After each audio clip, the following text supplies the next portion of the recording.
4100 que tenemos en el centro, el de Cabañas que ya hubo conversión, y el de Sonsonate, ¿verdad? Son aquellos que en un determinado momento van a migrar.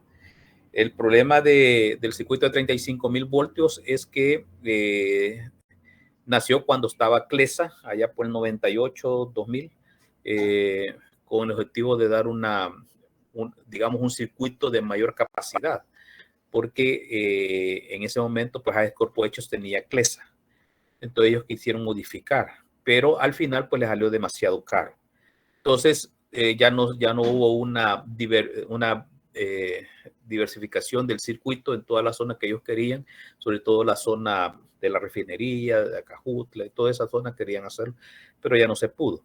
Entonces, se quedó siempre con algunos aspectos de 4,000 voltios en zonas de Huachapán, Sonsonate y Baja Santana, pero estas han estado migrando a 23,000 voltios, ¿verdad? Que es el gran trabajo que tiene CLESA. Entonces, por esa razón es de que los hemos enfocado nada más en el manual en la norma esta, que habla sobre circuitos de distribución de 23,000 voltios de línea a línea o 13,200 de línea a neutro. Muy bien. Perfecto. Es que, bueno, en un correo, no sé por qué se han enviado, encontré una estructura en nuestro proyecto, ¿verdad? Que pues ya unida una tangente sencilla y una volada sencilla a la vez, ¿verdad? Entonces no encontré una estructura así en 100% en ese manual, ¿verdad? Entonces pensé que podría encontrar esa o era una estructura especial. Sí, fíjese de que desgraciadamente la CIGET, he oído yo, no me consta, pero he oído, nada menos en el Congreso estuve platicando con personal de CLESA y personal de Energía del Pacífico, que hay personal gerencial que estaba en Del Sur y se ha pasado a Energía del Pacífico contratado, ¿verdad? Entonces, ellos estuvieron hablando de que desde hace 5 años, desde el 2017, la superintendencia está trabajando en una nueva propuesta, ¿verdad? Porque lo que se trata con este sistema es normar todas las estructuras y que haya una sola, pero hay que actualizarla, ¿verdad? Porque si no lo actualizamos, pues lógicamente la tecnología nos va dejando atrás. Hace unos días, creo que Gerardo fue el que me preguntaba sobre un aislador, ¿verdad? Un aislador que ahorita está abriendo mercado. No sé si Gerardo está por ahí. Está abriendo mercado ese aislador, que es un aislador que está viniendo a sustituir el aislador de espiga. Entonces, este nuevo aislador es un sistema columnar, ¿verdad? Tipo columna, que está saliendo más barato y está saliendo mucho, pero mucho más motorizada en el sentido de poder tener más, por así decir, más capacidad mecánica para poder tolerar las abracciones en cuanto a los cruces, sostenimientos y tensiones. Entonces, este es el tipo polímero. Ustedes lo pueden buscar en ¿cómo se llama? Internet, el aislador tipo polímeros. Y lo van a ver mucho en algunos circuitos sumamente importantes. Y por eso decía, está sustituyendo. Entonces, la tecnología se está metiendo, pero los circuitos los aisladores tipo polímeros no están en este manual, porque este manual es del 2003, creo yo, si no me mal informo.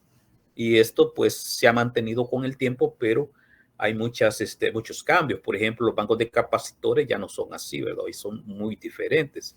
Hay un grupo que está trabajando en ese tema. Espero que logre darles esa presentación. Y los bancos de capacitores, además de los reguladores de voltaje, las cuchillas motorizadas seccionadoras, los interruptores mismos, ¿verdad? Ya estos cambian bastante. Entonces, todo eso se va actualizando con el tiempo. O sea, tecnológicamente hay que ir actualizando, ¿verdad? Pero el manual se ha quedado un poquito atrás. Pero, ¿por qué no se quita el manual? En primer lugar, porque la gran mayoría, ¿verdad? De construcciones que hay en El Salvador están en ese manual. ¿verdad? Y comercialmente todos los elementos que están ahí se encuentran en plaza, ¿verdad? Ya sea en el país o en la región centroamericana. Entonces, seguimos nosotros construyendo proyectos bajo esa alternativa. Entonces, cuando ya esto cambie con las nuevas tecnologías, pues lógicamente van a haber elementos que ya no van a aparecer, pero que van a aparecer los nuevos. Pero ese cambio, como les digo, están trabajando por lo que oí en el Congreso desde el 2017 y le quitamos los 2 años de la pandemia, bueno, 2 años y medio con estamos hablando que no tienen ni los 5 años. Entonces, este es un trabajo arduo que tiene el Estado, las distribuidoras, las comercializadoras, inclusive pues la CEL, ¿verdad? Para todo esto. Pero en su debido momento ustedes se van a dar cuenta de todo esto. Muy bien. ¿Alguna otra pregunta o consulta? ¿Cómo estamos para el examen de la otra semana? ¿Ya empezaron a estudiar? Recuerden que la otra semana tenemos un examen virtual, ¿verdad? Para que no se les vaya a olvidar darle una repasadita. Sí. Yo tengo una consulta, pero con respecto a la guía de laboratorio que hay que entregar. Ah, sí, dígame, Oscar. Y es con las normas que dice describir las normas utilizadas en la instalación y tensado de línea. ¿Dónde puedo encontrar esas normas? Es que he buscado y no las hallo. Fíjese, es un buen lío, ¿verdad? En la siguiente los tiene, ¿verdad? Lo que pasa es que si usted se mete al área de electricidad, va a encontrar un montón de acuerdos, y dentro de acuerdos hay ciertas normas. Pero no se complique la vida. También hay libros, ¿verdad? Libros que no son locales, sino que son libros extranjeros, por lo menos los mexicanos manejan eso, donde se pueden encontrar. Si lo encuentran, pónganlo, ¿verdad? Si no, pues yo entiendo, porque en años anteriores también han tenido el mismo problema. Lo que pasa es que el normativo para tensar líneas, como les explicaba yo en la práctica, va a depender de un criterio empírico, ¿verdad? O sea, qué tanto, de acuerdo al vano y a la flecha, yo puedo tensar una línea. Porque la idea no es descabezar un poste, sino que la idea es dejar tensada la línea de la mejor manera posible que tenga los requisitos mínimos de seguridad. O sea, que no sea una flecha muy pronunciada y que pueda tocar a la cabeza de una persona, ¿verdad? O que los vanos sean demasiado largos también. Entonces, ahí son criterios, ¿verdad? Empíricos. En mi experiencia que tuve en la compañía de alumbrado, en CAES, era siempre nosotros buscaba yo, ¿verdad? Y mire dónde están estas normas. En la CAES nos manejaban, ¿verdad? Ellos tenían las normas AST para el tensado de línea, pero me imagino que el sur las ha de tener también, pero no las tomaban en cuenta, ¿verdad? Cuando el caporal o el supervisor decía, dejaba una flecha de 20 centímetros o de 30 centímetros, así se iban las tres, ¿verdad? Era el tanteo, como decía. Pero sí, yo sé que hay complicaciones con esas normas, ¿verdad? No se encuentran fácilmente, pero yo sé que están en alguna parte, ¿verdad? Yo no las he buscado, ¿verdad? No las he buscado. Así que si no las encuentran, no se preocupen con eso, ¿verdad? La idea es de que hagan un reporte profesional. Muy bien. ¿Alguna otra pregunta? ¿Consulta? ¿Duda? Para lo que me han estado preguntando si va a haber práctica este sábado, no. Yo me comprometí a mandarles el programa y no se los mandé. Como estamos reordenando, acuérdense que yo también les doy práctica a los del tecnológico. Entonces, con estos asuetos y suspensiones de actividades, pues las estamos reordenando, ¿verdad? Para que no choquen con otras actividades. Por ejemplo, este sábado sé yo que hay un open house, ¿verdad? De la escuela de eléctrica y van a estar ocupados en la parte de los laboratorios. Entonces, ese es un inconveniente. Y el otro inconveniente es que este fin de semana el tecnológico también tiene que hacer prácticas y se ha tenido que suspender las actividades del sábado en la mañana y se ha pasado para la tarde. De hecho, ellos tienen en la tarde, siempre han tenido en la tarde. Entonces, eso es lo que se está haciendo a este momento. Así que yo voy a anotarlo por aquí para que no se me olvide nuevamente. No hay práctica este sábado, ¿verdad? No se preocupen. Yo les voy a mandar el programa. Bueno, Vamos a comenzar entonces la clase este día. Esta clase es sumamente importante porque hablamos sobre muchos aspectos que son técnicos en la parte de la construcción. Y establecemos también un criterio un criterio básico del cálculo de transformadores, de capacidad de transformadores, de acuerdo a la capacidad de carga establecida. Entonces, eso es lo que vamos a hacer.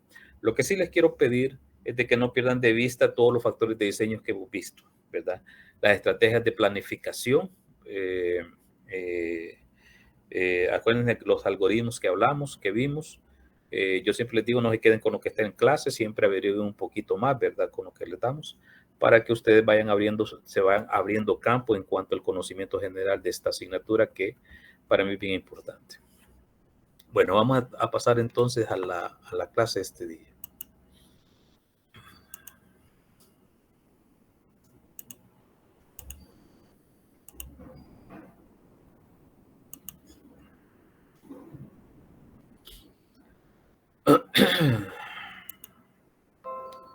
Muy bien, solamente me confirman si ya pueden ver la presentación. Ya se ve, ingeniero. Muy bien, gracias. Gracias, muy amable.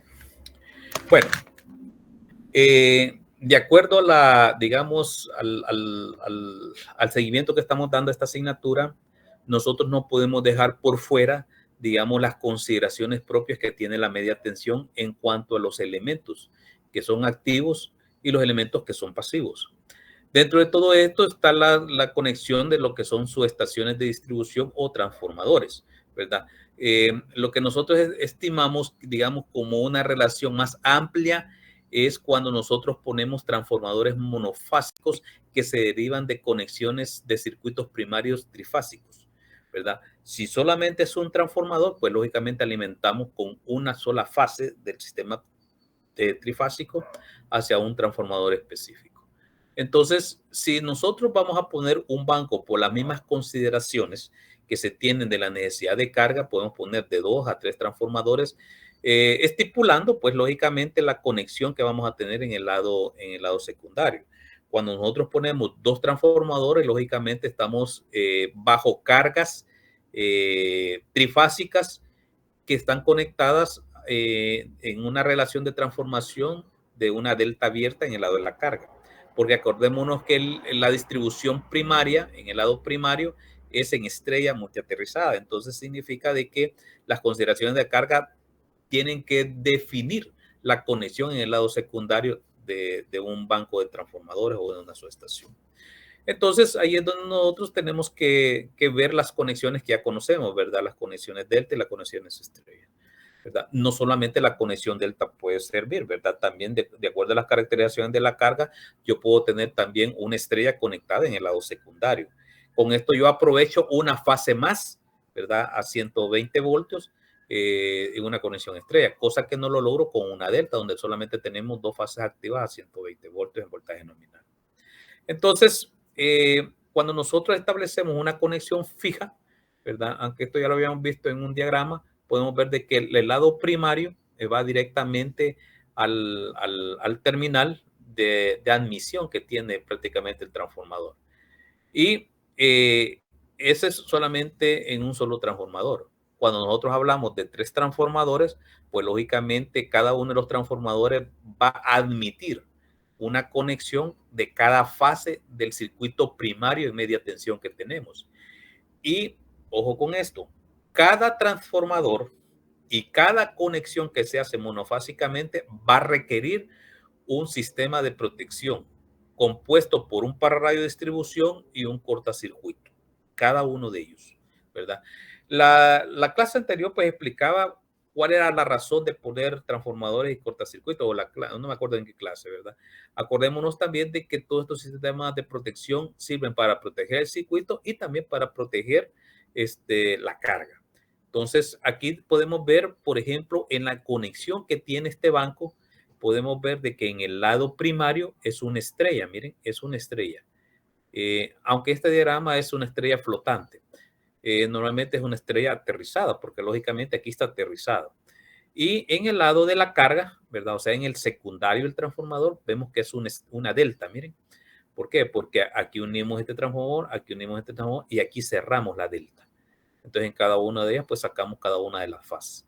Entonces, lo lógico, ¿verdad? Lo lógico es de que el lado de la carga me especifica la necesidad de conexión que voy a tener en el secundario, no así del lado primario.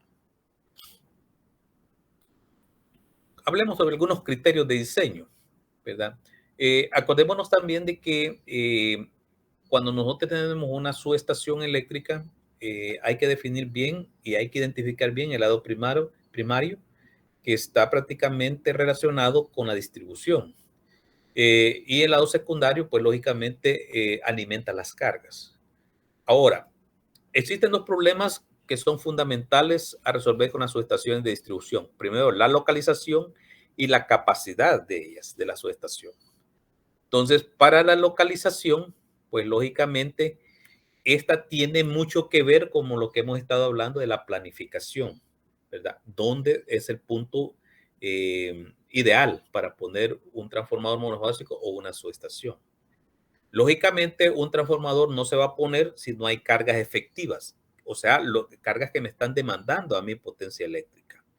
Pero la relación de la ubicación tiene mucho que ver, porque, digamos, un transformador, ¿verdad? Un transformador tiene una capacidad limitada para poder atender cargas específicas. Y como hemos hablado anteriormente, las cargas, o sea, estamos hablando, digamos, de cargas específicas de cada residencia, no son iguales, ¿verdad? Son, digamos, consideraciones de consumos diferentes que tiene cada una de las casas. En cargabilidad, en potencia instalada, en horarios de uso, etcétera, etcétera, etcétera. Entonces, hábitos también, ¿verdad? Entonces, eso significa mucho el hecho de poder localizar. Lógicamente, cuando las colonias nacen nuevas, ¿verdad? La intención es ponerlas, digamos, en un punto específico donde yo pueda definir de que la caída de voltaje hacia la última carga no sea tan abismal. Entonces, pero con el tiempo esto va creciendo. Entonces, ahí donde vienen las reubicaciones, ¿verdad? Por lo general, casi siempre se dan entre 4 o 5 años las reubicaciones o los cambios. Entonces, primero hay que tomar en cuenta algunos factores. Localizar la subestación tan cercana como sea posible a la carga dentro de su área de servicio. Acuerden que las áreas de servicio tienen que ver mucho con la potencia sobre digamos, los kilómetros o metros cuadrados que después puede tener. Y puede ser una situación radial o circular, como le queramos decir, y puede ser lineal también. El otro factor, es localizar la subestación de tal manera que se logren los límites de regulación de voltaje. O sea, esto se hace exactamente con lo que estamos hablando, que podemos tener nosotros o podemos lograr que hay una máxima demanda, en una máxima demanda, la caída de voltaje de los alimentadores esté dentro de sus límites.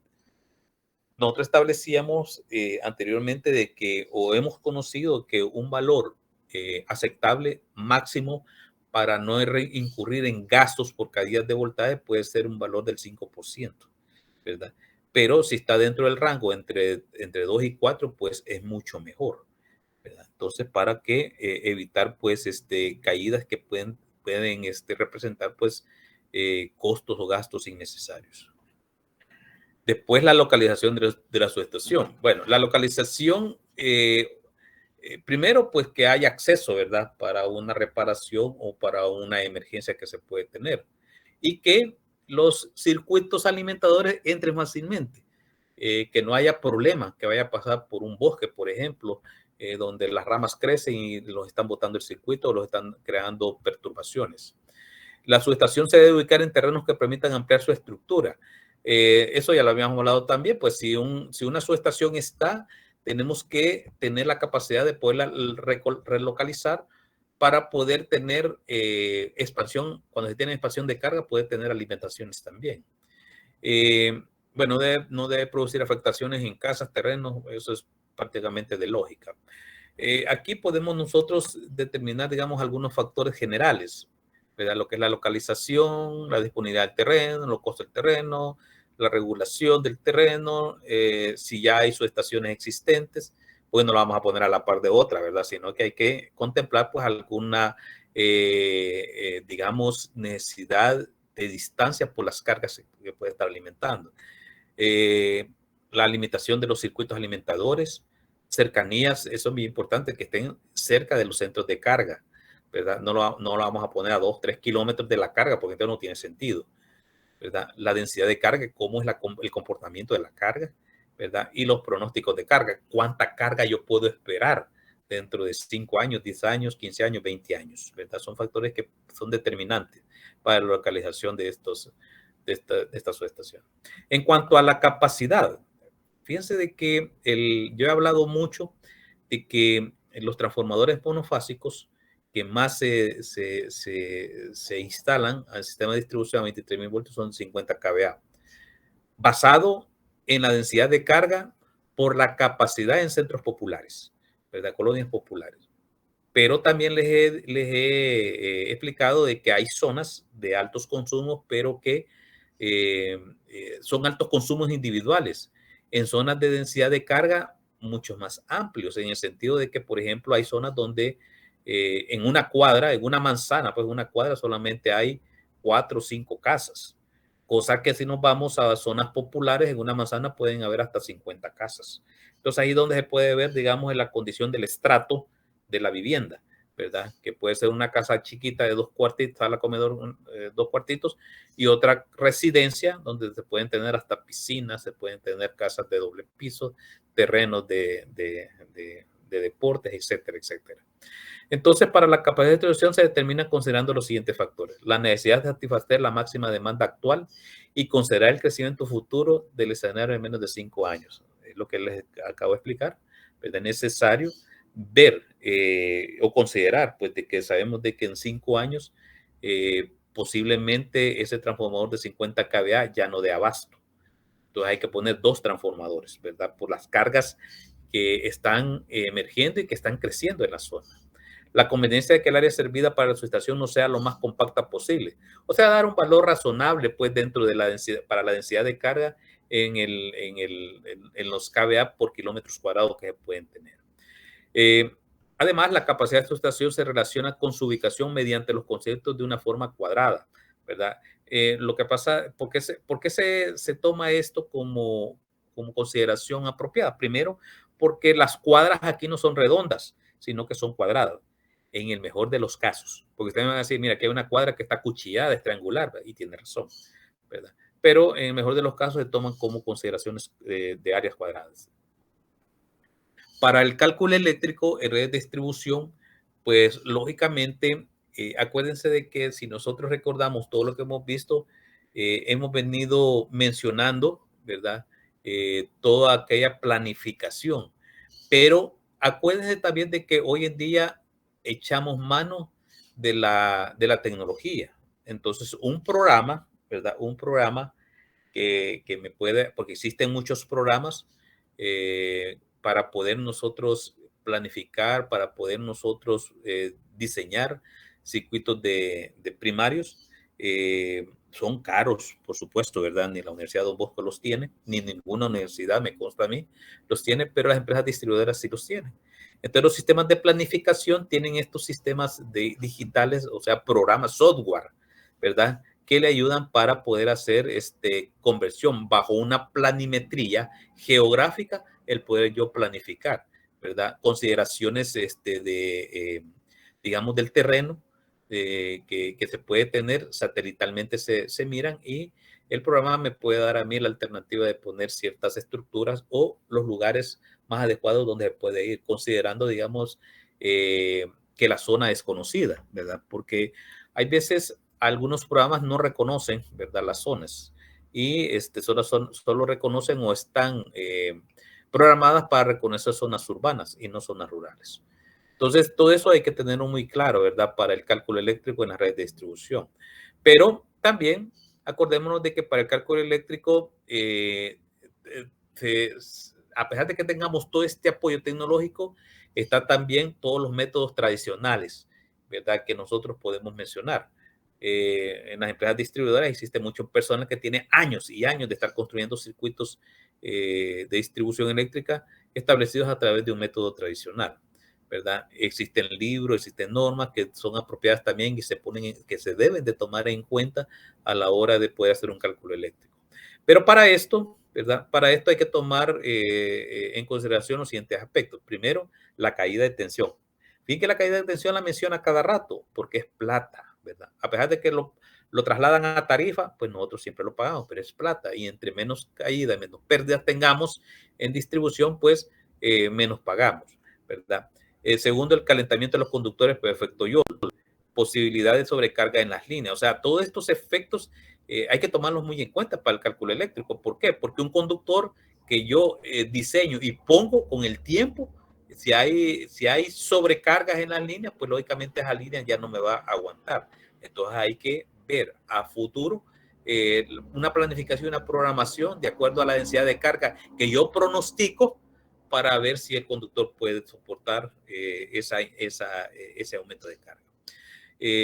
También se tiene que tocar la sección mínima, la robustez mecánica, el diámetro admisible, para media tensión, ¿verdad?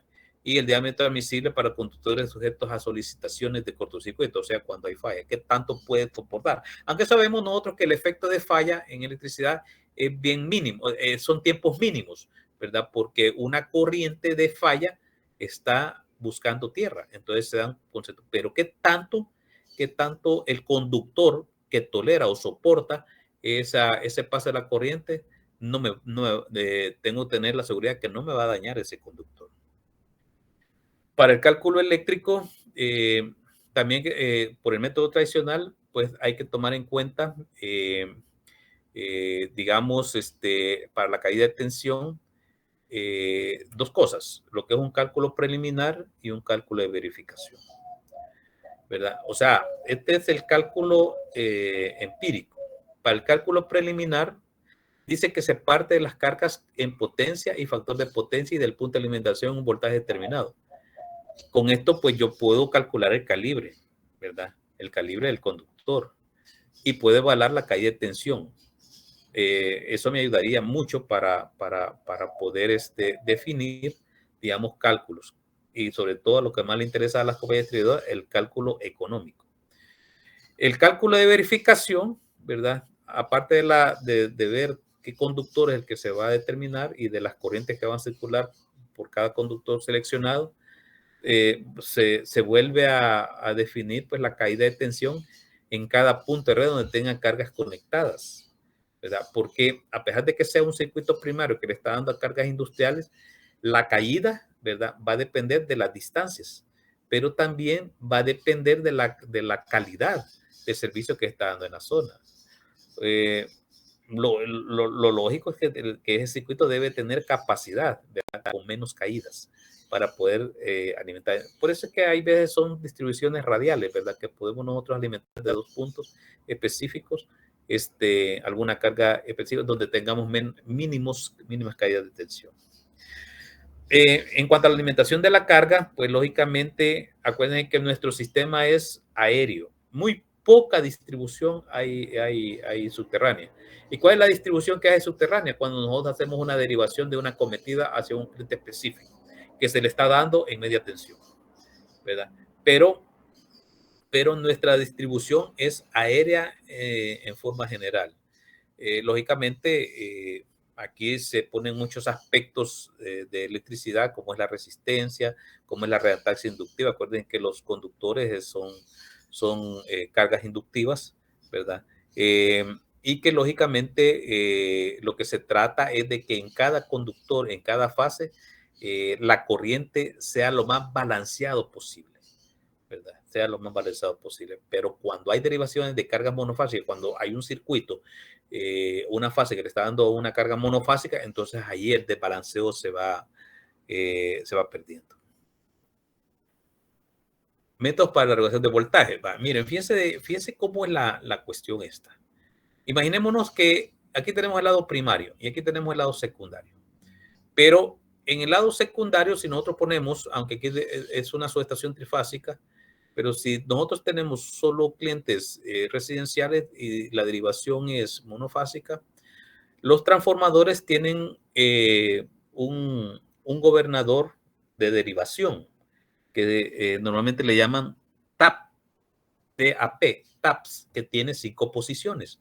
Normalmente la posición 3 es la que determina el valor nominal reglamentado que existe para poder entregar 122.40. Pero si yo lo muevo al 4, entonces ese nivel baja de 120, baja a 116. Si lo pongo en el TAP 5, baja a 114. Y si lo pongo en el TAP al revés, ¿verdad? Si lo pongo en el TAP 2, entonces de 120 sube a 124. Y en el TAP 1 sube a como a 128. Y estoy hablando del voltaje servido, pero el voltaje nominal del transformador normalmente está en TAP 3. Las consideraciones del movimiento de ese TAP va a ser muy importante a la hora de poder determinar si hay un problema de caída con el último usuario conectado, ¿verdad? Ahora bien, el problema es qué tanto es lo que se puede separar una carga específica como para poder nosotros, después de, acuérdense que si nosotros movemos el TAP a una posición donde me va a estar dando más voltaje, para poder, más voltaje de nominal de operación para poderle dar al último usuario 120, lógicamente el primer usuario que va a estar aquí va a estar teniendo problemas. Entonces, lo mejor es buscar una reubicación, ¿verdad? Para que el TAP siempre esté en el nivel 3 y que pueda dar el valor nominal. Entonces, eso hay que tomarlo muy en cuenta. En primer lugar, porque si yo voy a hacer un estudio, un análisis en el que diga la caída de semillas es tan abismal que los costos económicos son mucho más elevados que poner un transformador adicional. Entonces hay que hacer esa consideración, hay que ver qué es lo que más conviene como para poder determinar pues una relación como esta. Entonces tenemos que tener muy en cuenta todo eso. Fíjense lo que dice acá, se debe observar que si el voltaje en la subestación se ajusta a un valor nominal, o sea, estamos en el TAP 3, y también quiero mencionarle que esos niveles que acabo de mencionar pueden variar de acuerdo a la fabricación del fabricante, pero no varían mucho, ¿verdad? Pero normalmente si vienen de Estados Unidos y bajo la norma ANSI o la UL, normalmente vienen con esos niveles. Dice, los clientes al extremo de la línea o alimentador pueden tener un voltaje bajo en condiciones de carga elevada. O sea, cuando todos los usuarios están usando la carga, ¿verdad? O sea, están requiriendo potencia eléctrica para sus cargas. Y por otro lado, si se ajusta el voltaje para que los clientes al final del alimentador al final del alimentador tengan un valor nominal, o sea, que este último cliente tenga 120 voltios, entonces los clientes que están cercanos acá al centro de servicios, lógicamente van a tener un valor elevado bajo condiciones de carga elevada. Entonces se le pueden dañar los equipos. Entonces esos análisis hay que hacer, no solamente de poner un transformador, una subestación, sino que hay que hacer un análisis de caída. Aquí podemos ver, por ejemplo, cómo se va relacionando. Miren el voltaje base, el voltaje nominal con respecto a los clientes, los primeros clientes, segundos clientes. Miren cómo baja el voltaje con el último cliente. Aunque el voltaje nominal esté en los primeros clientes, pero el último cliente está bien bajo. Entonces, ¿cuál es la consideración? La consideración es acercar, o sea, los clientes tienen que estar lo más cercano posible a los voltajes nominales de la carga, ¿verdad? Y si no es así, pues reubicar el transformador o ubicar la subestación eléctrica para que ningún usuario tenga dificultades. Fíjense que aún haciendo esto, porque las ciudades se preocupan mucho con esto, siempre es una constante análisis de estudios que se hacen sobre todo en zonas populares, ¿verdad? Yo, por ejemplo, no sé si alguien vive en la colonia de Soyapango, Sierra Morena, donde hay un transformador de 50 kV le da a 2 pasajes, ¿verdad? Y cada pasaje tiene casas, tiene hasta 50 domicilios, 50 residencias. Entonces, el transformador inicialmente estaba en medio de los pasajes, ¿verdad? En medio de un pasaje. Ahora han puesto otro transformador en medio del otro pasaje que servía. Entonces lo están cambiando. ¿Cuántos años tendrá esta colonia? Como 30 años. Pero en el corrimiento del tiempo, cuando se construyó el sistema eléctrico de esa zona de distribución eléctrica, pues comenzaron con un transformador.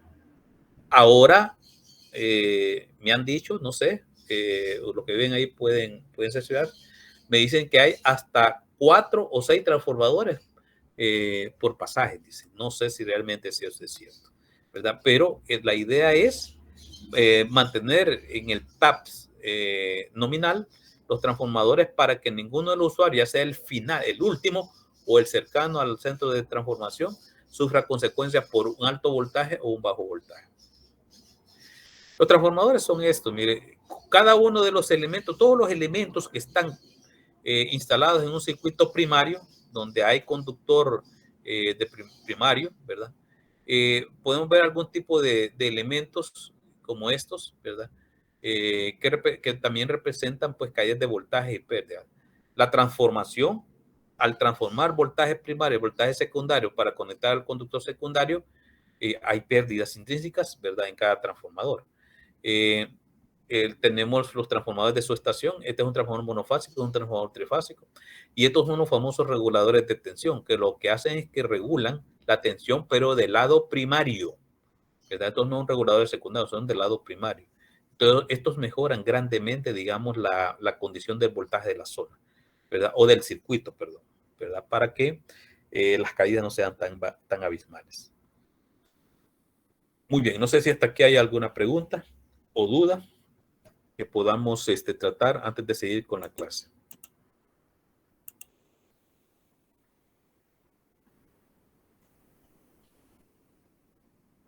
¿Estamos bien? Gracias, Guillermo. Muy bien, sigamos entonces con la clase.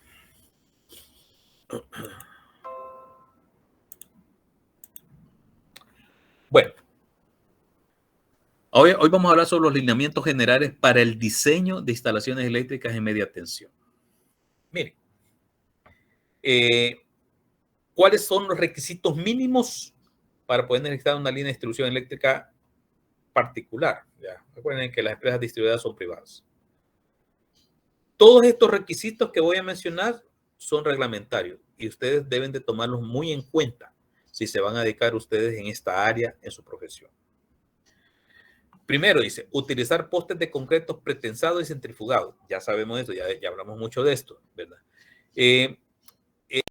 La altura mínima del poste que sustentará las líneas primarias de 13.2, 23 kV, será de 35 pies, si es un circuito de media tensión.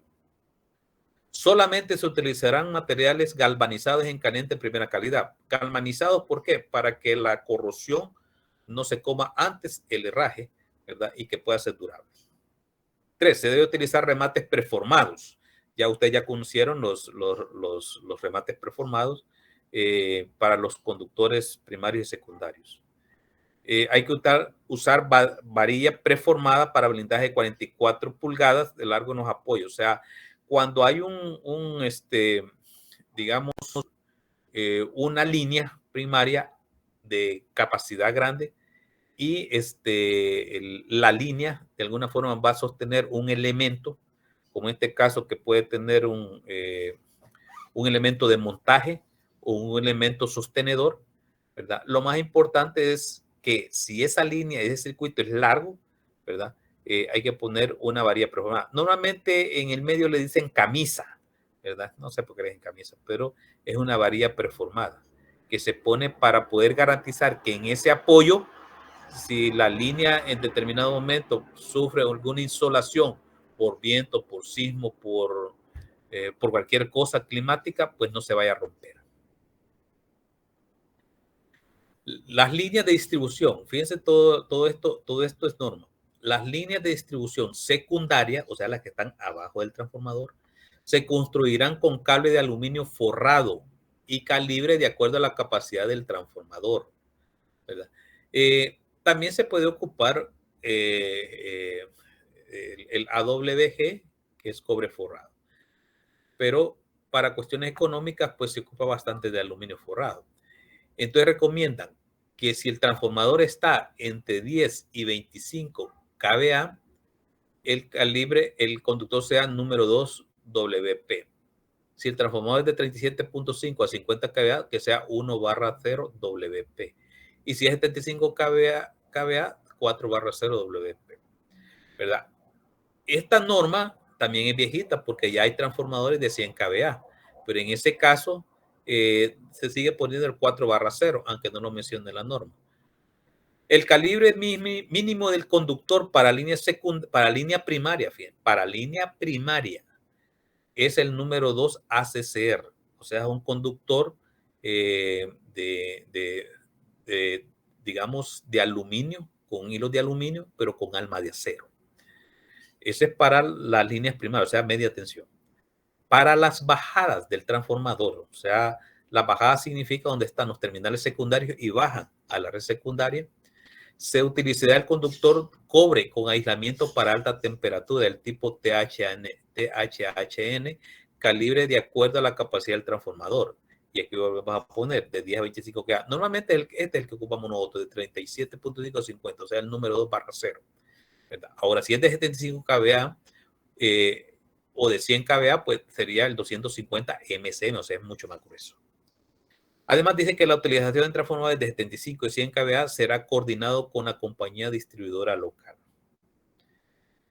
El vano máximo para línea combinada, o sea, si yo tengo un circuito que tiene primario y secundario en el poste, el vano, o sea, acuérdense que el vano máximo, el vano es la distancia entre poste y poste, en zona urbana será de 50 metros máximo, no porque puede ser de 40, 45. El vano máximo para línea combinada en el área rural se puede establecer de 65 metros. Bien, que aquí estamos hablando de línea combinada, primaria y secundaria, para un poste de 35 pies, por supuesto. Ahora, el vano máximo para líneas secundarias en el área urbana será de 40 metros. El vano máximo para líneas secundarias en el área rural será de 70 metros. Ahora, aquí hace una aclaración. Dije que cuando obligado por razones topográficas, o sea, el sistema orográfico que puede tener donde va la línea, el vano de distribución secundaria, o sea, puedes consideraciones, si el vano secundario excede los 70 metros, entonces se deberá rematar ambos lados de la línea. ¿Y rematar qué significa? Significa que todas las derivaciones que podemos tener de acometidas van a estar en ese vano de 70 metros. Pero para este caso, ¿verdad? Para este caso, la longitud máxima permitida será de 120 metros. Y eso se puede ver en muchas zonas rurales de nuestro país, ¿verdad? Y estoy hablando de línea secundaria, no de primaria. Ahora, los radios de distancia máxima de distribución secundaria desde la ubicación del transformador será en área urbana 200 metros y en área rural 250 metros. Sean lineales. ¿Qué significa eso? Significa de que yo voy a poner un transformador y lo máximo que yo puedo extenderme en el lado secundario son 200 metros, ¿verdad? Entonces ahí lo podemos poner al inicio para dar 200 metros o poderlo poner en medio, ¿verdad? En el área urbana y en el área rural 250 metros. Las retenidas, ¿verdad? Porque pueden haber retenidas primarias y secundarias, deberán instalarse en orificio independiente de la estructura de fase y neutro. En caso de no disponer, se ubican en abrazaderas con la respectiva almohadilla para la argolla de ojo o soporte para viento. Entonces, lo que sucede aquí es que hay unas estructuras que llevan orificios independientes donde se puede poner una preformada. Pero nosotros lo ponemos exactamente como dice aquí abajo, con una almohadilla y una preformada directamente a la argolla de ojo. El conductor neutro se instalará sobre el clevis con aislador carrete en todas las estructuras secundarias. Acuérdense que hay una estructura, que ya lo vimos cuando vimos las estructuras secundarias, que tiene carrete y es un estribo para carrete, donde lleva un estribo en la parte superior, la línea neutral, después la fase A y la fase B, entonces tiene 3 carretes, ese estribo. Entonces, el conductor deberá ser calibre 1/0 AWG. Y tipo ACCR, conductor de aluminio con alma de acero. Dice, la altura mínima de las líneas secundarias, fíjense, la altura mínima de la línea secundaria, tomando en consideración los vanos máximos que pueden tener, no va a ser menor a 4,5 metros. ¿Verdad? Bajo ninguna circunstancia topográfica va a ser menor de 4,5 metros. En caso de no haber en plaza local anclas de doble ojo, anclas de doble ojo significa que yo voy a poner 2 vientos en un poste o 2 retenidas. Se permitirá transitoriamente usar 2 anclas independientes. 18. Para evitar la conmoción por el salitre, o sea, la corrosión por el salitre en las playas, el conductor primario será del tipo AAC, o sea, cercano a la salinidad de las playas, se va a poner conductor todo aluminio. Porque recordemos que el cobre con el salitre, pues, se arruina. Con vanos máximos de 60 metros, el conductor secundario se instalará con cable de aluminio tipo WP, o sea, tiene que ser un cable forrado, no expuesto. 19. Se instalará pararrayo polarizado, aunque esto ya lo habíamos visto en clase, lo habíamos platicado. Si se instalará pararrayo polarizado con una parra Copperwheel, lógicamente en la base del poste, de 5 octavos por 10 pies en el punto bajo, ¿verdad? En el punto bajo de la... Y dice que se va a dar en el circuito cada 400 metros, se va a aterrizar. La cuestión está de que la polarización se va a hacer en el neutro de la línea, ¿verdad? Y va a ser en el lado primario de la línea, que va a bajar a tierra cada 400 metros. Aproximadamente, dependiendo de la ubicación de los transformadores, ya que los pararrayos instalados en estos formarán parte del sistema. O sea, si hay un transformador, lógicamente este va a tener su pararrayo. Pero si no hay transformador, entonces también hay que poner los pararrayos en ese punto. Y si es una línea trifásica, pues se ponen 3 pararrayos, aunque el punto de unión sería uno solo, ¿verdad? Hacia tierra. No se deberá instalar postes de menor altura sosteniendo líneas secundarias entre vanos de postes de mayor altura. O sea, si yo traigo un circuito con postes de 35 pies, no voy a poner en medio de 2 postes de 35 pies un poste de 26 pies. Eso no es correcto. Cuando sea necesario adicionar tramos secundarios entre tramos primarios existentes, solo se permitirá la intercalación de postes de igual altura a los instalados. Si yo traigo 35 pies, pues voy a seguir poniendo 35 pies en todo el circuito. Si yo tengo de 26 pies, pues vamos a poner de 26 pies. Tampoco vamos a poner uno de 35 pies en medio de 2 de 26 pies. La espiga cabezote utilizada en la línea de 13 kV, ¿verdad?, será de 18 pulgadas de largo, como mínimo para separar suficientemente el aislador de la superficie superior del poste. Esto es cuando tenemos una tangente sencilla, ¿verdad? En que el poste, en la parte de en medio del poste, donde pasa la fase de en medio, esta está elevada, ¿verdad? Está elevada por un elemento que se llama espiga cabezote. Bueno, de ahí lo demás, pues carpintería, se instalará arandela de presión en curvas, en los pernos y curvas, dice, o sea, hay arandelas de presión y arandelas curvas en pernos utilizados para sujetar líneas primarias y secundarias. Se usará arandela curva entre la argolla del perno argolla y la tuerca argolla y el poste. Se usarán amarraderas número 4 y número 6, ¿verdad? Eso para amarrar estructuras primarias y en neutro, y las 6 para estructuras secundarias. 25 dice, la red de polarización del transformador de distribución se efectuará con barras Copperwheel de 5 octavos por 10 pies, con la cantidad necesaria para que la resistencia de la red sea igual o menor a 5 ohmios. Fíjense qué importante eso, porque el NEC dice que 25 ohmios es el valor máximo permitido, pero aquí habla de 5 ohmios, ¿verdad? O sea, no nos vamos a poner a pelear con legalmente qué es mejor y qué no, porque sabemos que entre menor ohmiaje es mejor, ¿verdad? Cuando se presenta una corriente falla no deseada por descarga atmosférica. Los proyectos a energizar de 4000 voltios deberá ser construido con aislamiento de 2.3 kV. Solamente el pararrayo será de 3 kV. Este es para el circuito que tenemos en el centro histórico de San Salvador y algunas cabeceras que todavía tienen circuito de 4000. Lo demás todo es de 23, ¿verdad? Y de 23 es de digamos 22.900 voltios con un aislamiento de 13.2 y con un pararrayo que anda por los 18 kV.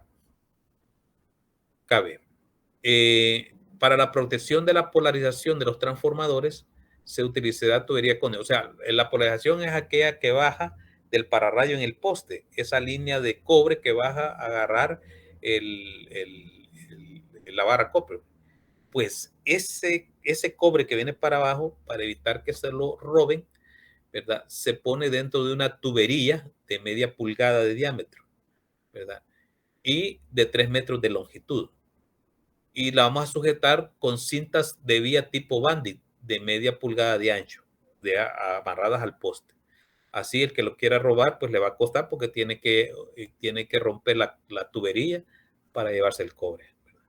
Eso es para protegerlo. También dije que todo empalme primario o secundario se deberá efectuar con los conectores estándares debidamente compresados. Bueno, eso es como dije, carpintería.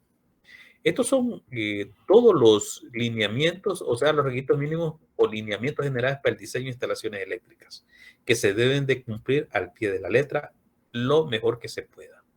Hay consideraciones, ¿verdad? En algunos casos que hay que solicitar pues, autorizaciones para hacer algún tipo de variación. Muy bien, no sé si tienen alguna pregunta hasta acá.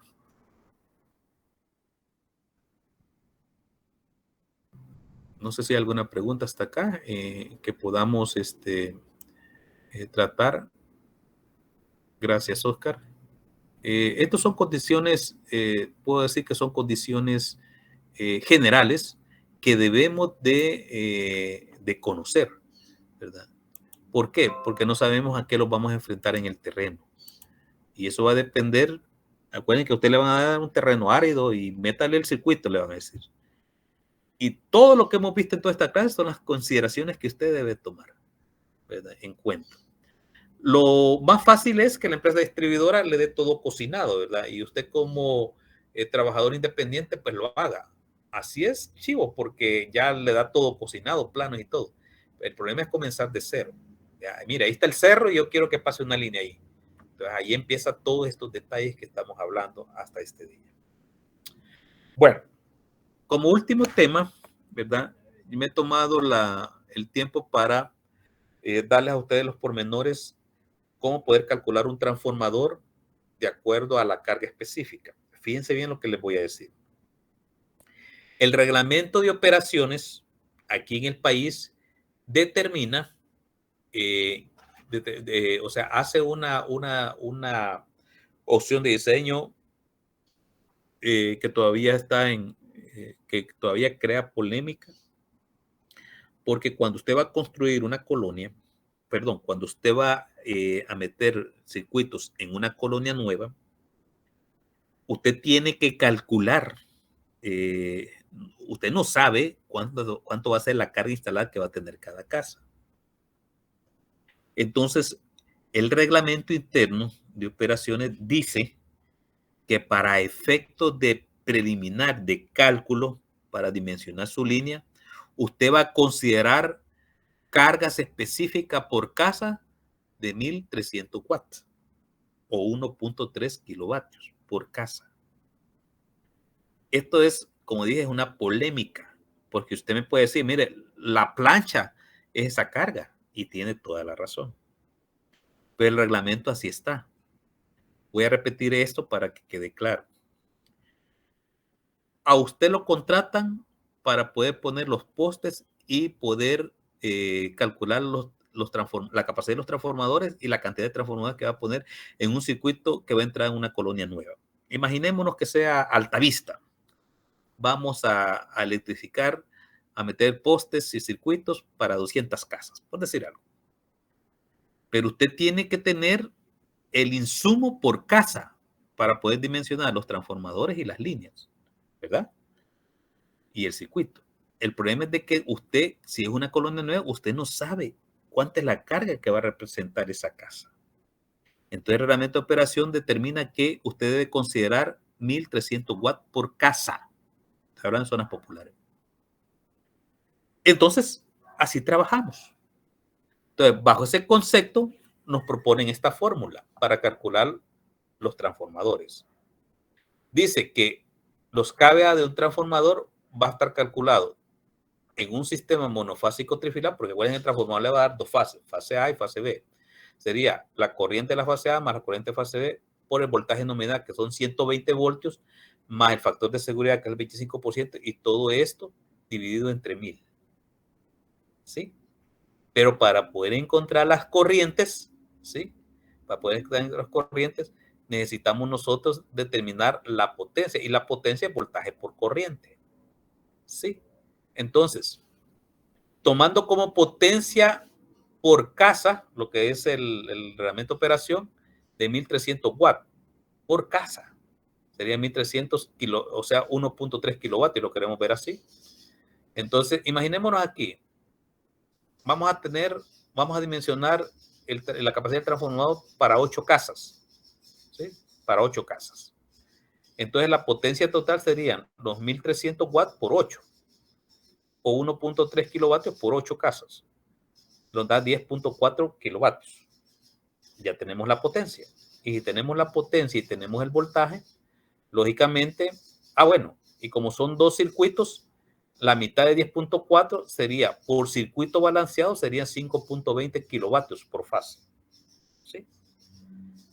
Ahora, el voltaje es de 120 voltios. La ley de Ohm nos dice que potencia es igual a voltaje por corriente.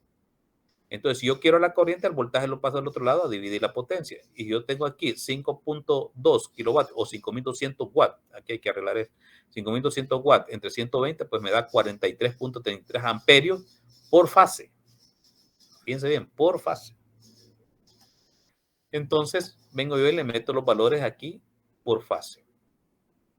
Si el sistema es balanceado, que así debería ser, la corriente A y la corriente B es de 43.33 amperios, entonces hago mi cálculo. Pongo la corriente A y la corriente B sumada por 120 por el factor de seguridad de 25% entre 1000. Eso me da que la capacidad del transformador en kVA es de 12.999, o sea, 13 kVA.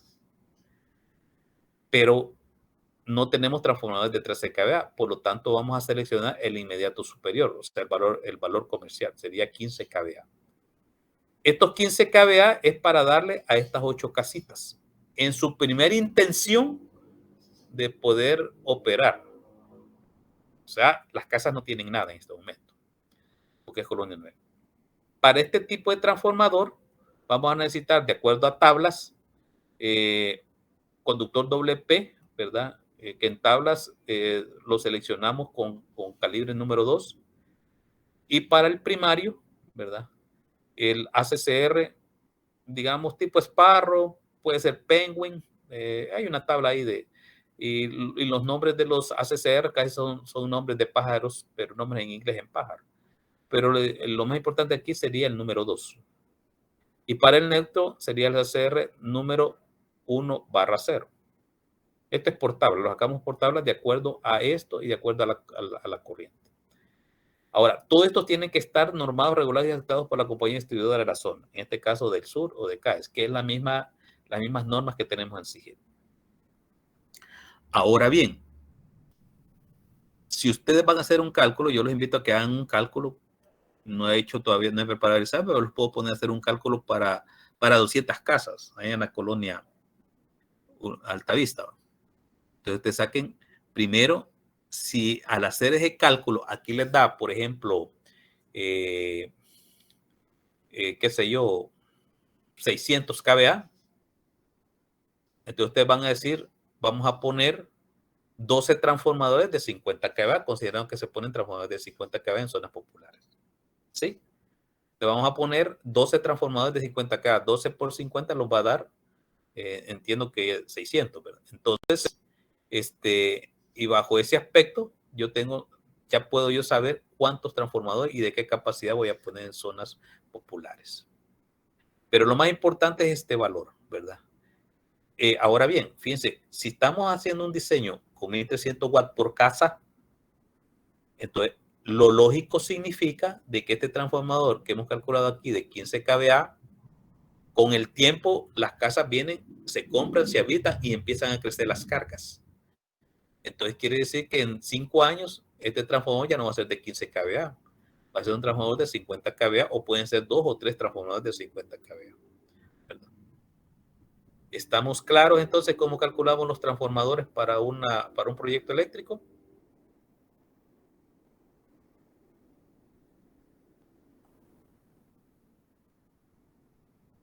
¿No hay preguntas?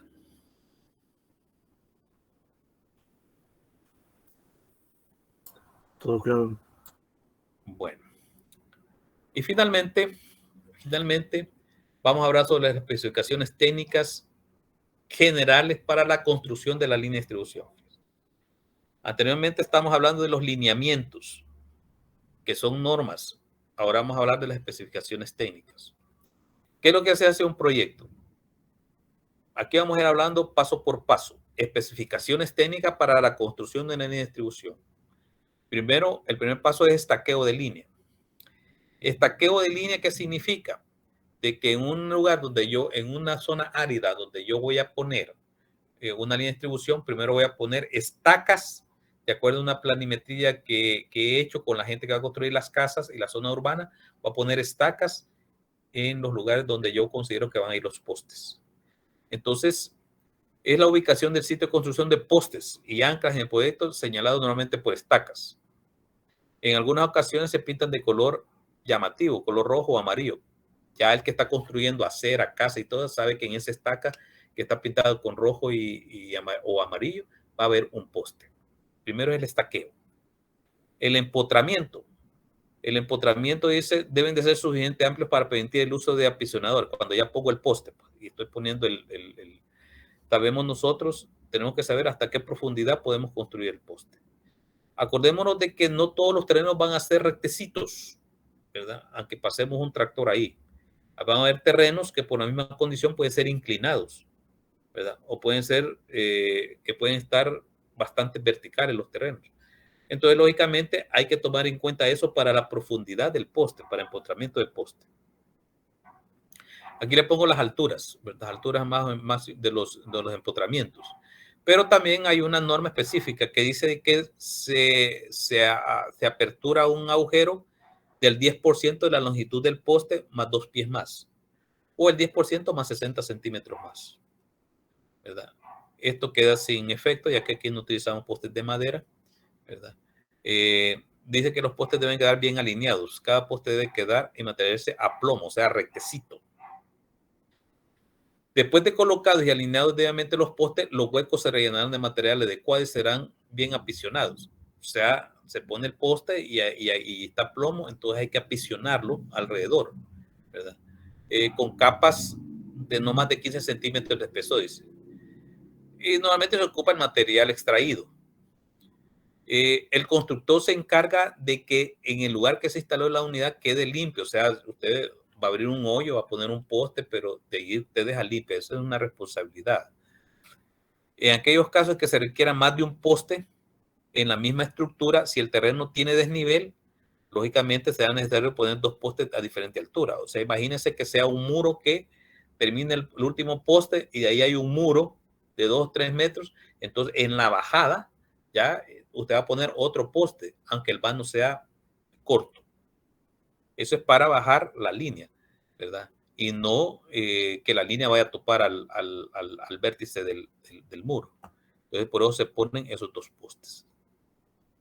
Para la polarización, ¿verdad? Aunque ya hemos hablado de esto, dice que se instalarán varillas de polarización en aquellos postes que indique la instalación de equipos. La varilla para tierra, fíjense bien, la varilla para tierra, lo que se entierra, pues el electrodo, deberá instalarse a una distancia separada del poste 50 centímetros, ¿verdad? Y debe quedar enterrado a 30 centímetros. O sea, no va a quedar a la vista, sino que hay que hacer, primero lo vamos a separar de 50 centímetros del poste. Y ahí vamos a abrir un hoyo, ¿verdad? De 30 centímetros y ahí vamos a enterrar el electrodo. Entonces, el transformador normalmente tiene también cable de polarización, debe estar con su respectivo pararrayo, deberá polarizarse con 4 barras de cobre. Fíjense aquí dice 4 barras de cobre de 5 octavos por 10 pies, interconectadas con cable de cobre número 2 desnudo, que es la que baja, la que vamos a proteger nosotros con la tubería y las cinchas Condit. Entonces, ustedes me van a cuestionar, ¿por qué 4 varillas? Miren, normalmente, y eso no me va a dejar mentir la gente de CAES y del sur, se pone nada más un electrodo, ¿verdad? No se ponen 4. Y eso va a depender del homeaje que tenga la tierra en ese momento. El anclaje, bueno, ya hemos hablado, hemos hecho la práctica sobre la retenida con el anclaje, ¿verdad? Hay que abrir un agujero de 1,5 metros para poner un ancla de expansión, ¿verdad? Y después colocar la retenida. Acuérdense también de que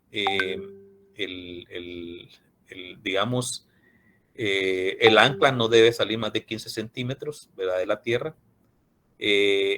La varilla debe ser de mínimo 5 octavos por unos 50 metros, o sea, es larga la varilla, ¿verdad?, del ancla. Y esta debe ser retenida, pues, o sea, debe ser usada con una retenida directamente hacia el poste. Para el armado de estructuras, hay dos formas de poder armar una estructura. Una, que el poste esté en el suelo y armar la estructura y después erigir el poste y plomearlo, ya con toda estructura. Y la otra es poner el poste y trabajar en altura. Dice que el diseño de los diferentes tipos de estructuras están normadas y reguladas. Eso ya lo sabemos. Toda estructura de distribución eléctrica está fundamentada en el manual de construcción, que es el que ustedes ya tienen en el sitio que les mandé. El constructor deberá cuidar armar la estructura usando los agujeros correctos del poste. El poste atrae agujeros y ahí usted puede construir y colocar y armar la estructura que usted designe de acuerdo a las condiciones de la línea en ese momento y en ese lugar. Aquí habla sobre las tuercas, habla sobre los pernos, ¿verdad? Los postes de madera pues ya no existen acá, y la instalación de los aisladores. Todo eso tiene que ir en el armado de una estructura. Cuando nosotros vestimos un poste, decimos es el armado de la estructura en el poste.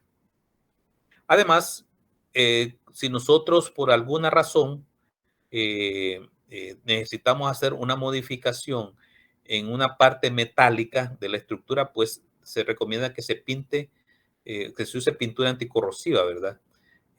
Para poder evitar la corrosión. Recuerden que estos van a estar en intemperie. El tendido de conductores. Bueno, acordémonos de que los conductores vienen de un carrete, ¿verdad? Y el carrete, la empresa distribuidora, cuando son circuitos largos, pues el circuito, una vez puestos los postes, se va extendiendo con un carrete hasta el último poste. Pero ese carrete debe ser tratado de la mejor manera posible, no golpeado, ¿verdad? Hay que inspeccionarlo para ver si no tiene cortaduras el cable.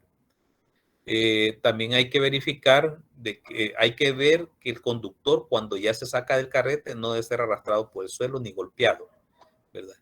Ni pisionado por ganado, ni por vehículos, ni nada. Para poderlo elevar, pues se ponen poleas, ¿verdad? Poleas superpuestas en cada poste para ir pasando el conductor hasta el último poste. Bueno, Debbie habla sobre el manejo por contrato, ¿verdad? Si hay un conductor que se ha puesto dañado por mal manejo, pues entonces hay que cambiarlo. Y pues se hace una inspección, ¿verdad?, para ver la obra eléctrica. Para los remates, empalmes y derivaciones y las aperturas, o sea, los comienzos de línea. En los inicios y remates, el constructor deberá, fíjese bien, dejar una cola de la línea de 1 metro hacia ambos lados. O sea, si usted va a poner un circuito de 4 postes, en el primer poste va a dejar una cola de 1 metro sobrante y en el último poste va a dejar una cola de 1 metro sobrante. Usted va a decir, ¿para qué? Porque si esa línea sigue en el futuro, pues de ahí se va a agarrar, ¿verdad?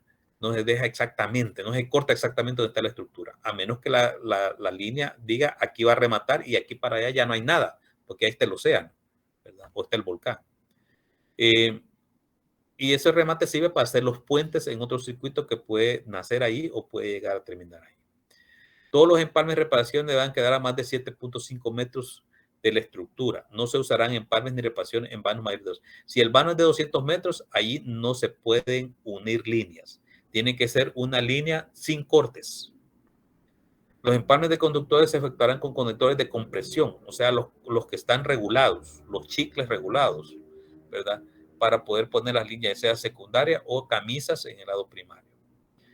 Si es para derivaciones a tierra, se utilizará grapa de aterrizamiento. Esa grapa la di yo en una clase, que es una grapa con perno, ¿verdad?, aprisionado, que se puede usar exactamente para que no se suelte.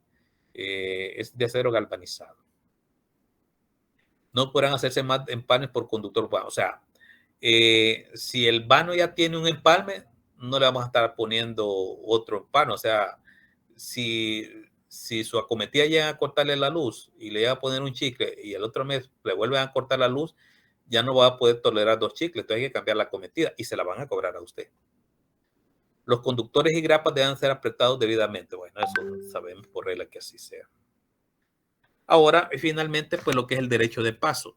Miren, el derecho de paso es una condición de contrato que tienen las empresas distribuidoras cuando la línea no hay, o sea, necesito pasar una línea y definitivamente tiene que pasar encima de un terreno privado. Normalmente las líneas de distribución siempre se dan en espacio municipal. Entonces se entiende con la municipalidad, ¿verdad? Hoy hay un impuesto de paso. Pero si no hay otra forma y hay que hacerlo campo traviesa, pues entonces se hace un contrato con el dueño del terreno para que pase el circuito eléctrico, el circuito de distribución trifásico. Con eso acortamos nosotros caminos, ¿verdad? Y como se llama, pero necesitamos tomar en cuenta algunas condiciones. No va a pasar encima de una casa, no va a pasar encima digamos, de zonas recreativas. Ahora, si el terreno atraviesa tierras cultivadas, entonces el constructor deberá limitar el movimiento de sus cuadrillas y equipos. O sea, no vamos a ir a patear todas las cuadrillas por poner un poste y una estructura. Pues hay que cuidar toda esa parte porque es terreno privado. Los constructores después dicen no serán responsables por pérdidas o daños de los cultivos o huertas o propiedades. Otra que no sea animal, porque imaginemos usted que pasa por una zona o un terreno donde haya ganado, ¿verdad? Ya se ha dado el caso de una línea que pasa en terreno privado, se cae la línea y mata a un animal. Entonces, el problema es de que en el contrato está de que a menos que la línea no se le dé mantenimiento, entonces puede suceder eso. Normalmente no sucede eso, pero eso tiene que ponerse en el contrato del derecho de paso. Los constructores pagarán por su cuenta todos los daños que fuera el derecho de paso ocasionen las propiedades, ¿verdad? O sea, cualquier problema originado por la construcción, ya sea por cultivo, por árboles, por cercas, por caminos, el constructor tiene que pagarlo. Por eso es que esa línea, bueno, los constructores son las empresas distribuidoras, ¿verdad? Entonces hay que hacer un contrato. Entonces, ¿qué es el derecho de paso? El derecho de paso es cuando yo paso encima de un terreno privado que no es municipal. Entonces yo hago un contrato con el dueño y le estoy pagando por pasar encima en su espacio, ¿verdad?, de su terreno. Que no sean casas y que no sean zonas cultivables. Y si son zonas cultivables, pues hay que tomar en cuenta todo eso cuando se construye o zonas de ganado. ¿De acuerdo? Bueno, no sé si hay alguna pregunta o duda de todo esto que hemos hablado. Todos estos datos son sumamente importantes que ustedes los conozcan y que de alguna forma pues lo tomen en cuenta si en un determinado momento pues se dedican a esto. Señores, este es el material de la segunda unidad. Hasta aquí vamos a examinar la próxima semana. Entonces, ¿qué es lo que vamos a hacer la próxima semana? La próxima semana a la hora de la clase, a la 1:15, yo voy a subir el examen a su correo. El examen digital lo voy a hacer a su correo. Me voy a conectar para explicarles, leerlos. Nos vamos a salir de este sitio, ¿verdad? Se va a dar el tiempo correspondiente, 2 horas clase, y antes de esa hora o a esa hora límite, ustedes van a mandar el desarrollo de su examen a mi correo. Yo les voy a contestar de recibido, y si no les he contestado de recibido es porque no lo he recibido, ¿verdad? Entonces ustedes insistan. Entonces, lo que sí les pido que revisen exactamente lo que van a mandar. Y en forma general yo les pido que lo manden en formato PDF. Lo pueden mandar en imagen también, pero yo prefiero el PDF para poderlo calificar. Entonces, eso es lo que vamos a hacer. Ese sería el protocolo para la próxima semana. Estudien todo el material. Si hay alguna duda, pues contáctenme, ¿verdad? Y vamos a comenzar la tercera unidad ya dando directrices del proyecto, de planos y todo lo demás. Pero ahorita vamos a cerrar esta unidad la próxima semana con el examen parcial virtual. ¿Estamos claros cómo vamos a hacerlo? ¿No hay ninguna pregunta o duda?